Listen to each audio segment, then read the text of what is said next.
پیارے پیارے بچوں، آج ہم آپ کو ایک مزاحیہ کہانی سنانے جا رہے ہیں۔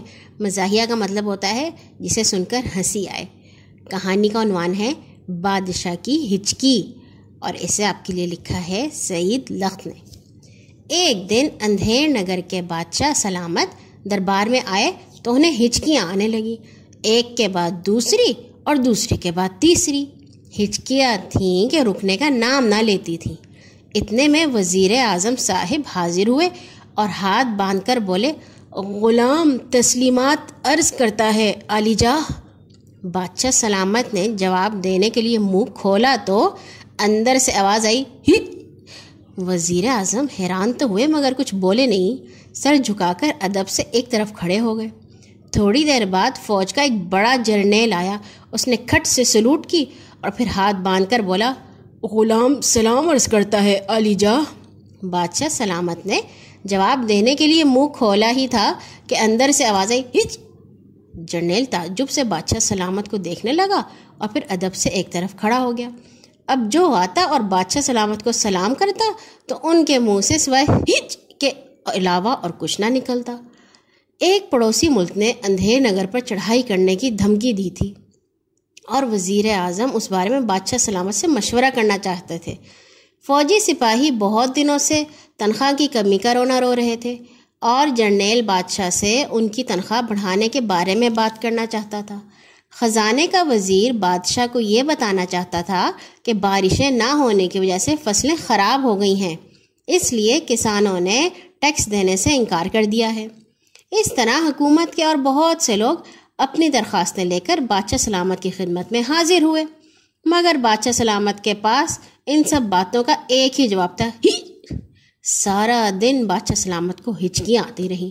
وہ رات بستر پر سونے لیٹے تو اس وقت بھی ہچکیاں لے رہے تھے، صبح کو سو کر اٹھے تو اس وقت بھی ہچکیاں لے رہے تھے۔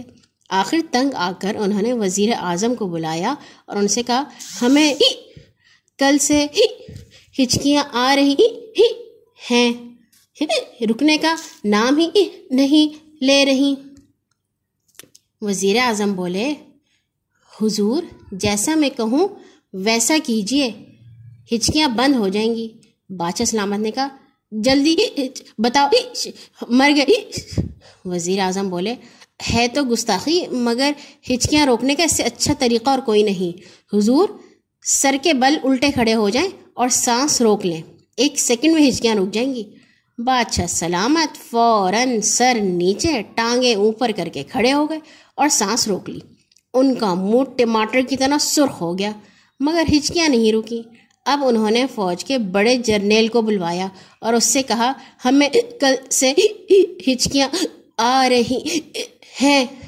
جرنیل بولا، حضور ایک ترکیب ہے، میرے ابا جان پر بھی ہچکیوں کا دورہ پڑا تھا، انہوں نے اس ترکیب پر عمل کیا، فوراً ہچکیاں بند ہو گئی۔ جان کی امان پاؤں تو عرض کروں، جلدی بتاؤ وہ ترکیب کیا ہے؟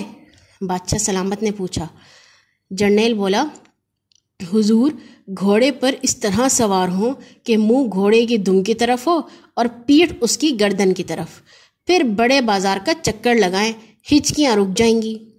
بادشاہ سلامت نے اسی وقت شاہی استبل سے عربی گھوڑا منگوایا، اس پر الٹے سوار ہو کر محل سے باہر نکلے۔ جس نے دیکھا بغلوں میں منہ کر کے خوب ہنسا، لیکن بادشاہ سلامت کی ہچکیاں اس پر بھی نہ رکیں۔ وہ راستے بھر کرتے گئے اور جب واپس آئے تب بھی کر رہے تھے۔ اب انہوں نے اپنے ڈاکٹر کو بلوایا۔ یہ ڈاکٹر بہت ماہر تھا، ہر قسم کے مرض کو چٹکی میں بجاتے دور کر دیتا تھا۔ بادشاہ سلامت نے اس سے کہا، ہمیں کل سے ہچکیاں آ رہی ہیں۔ وزیر اعظم نے ترکیب بتائی، جرنیل نے ترکیب بتائی مگر کوئی فائدہ نہیں ہوا۔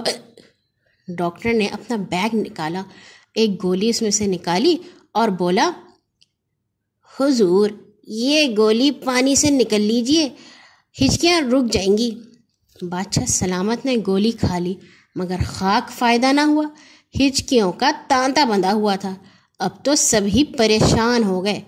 آخر ملکہ کے کہنے پر شہر میں ڈگی پٹوا دی گئی کہ جو شخص بادشاہ سلامت کی ہچکیاں روک دے گا اسے 10,000 روپیہ اور ایک عربی گھوڑا انعام دیا جائے گا۔ دوسرے دن ایک چھوٹا سا بونا محل میں آیا. اس نے کہا میں بادشاہ سلامت کی ہچکیاں بند کر دوں گا. اس کی اس بات کو جس نے سنا ہنس ہنس کر بے حال ہو گیا. وزیر اعظم نے زور کا قہقہہ لگایا. جرنیل بھی بے ساختہ ہنس پڑا. ملکہ بھی خوب ہنسی. تم ہاتھ بھر کے تو ہو، بادشاہ سلامت کی ہچکیاں کیسے بند کرو گے؟ بونا بولا آپ مجھے بادشاہ سلامت سے ملائیے تو پھر جتنا چاہے ہنس لینا. وزیر اعظم نے بادشاہ سلامت کو خبر کی. وہ دوڑے دوڑے آئے اور جب بونے کو دیکھا تو ہنس ہنس کر دوہرے ہو گئے. بولے تم میری ہچکیاں روکو گے؟ تم اتنے سے تو ہو بالکل میرے ہاتھ برابر ہی. بادشاہ سلامت دیر تک ہنستے رہے اور ہنسنے سے ہچکیاں رک گئیں. بونا بولا حضور کی ہچکیاں بند ہو گئی ہیں، عالی جا میرا انعام دلوائیے.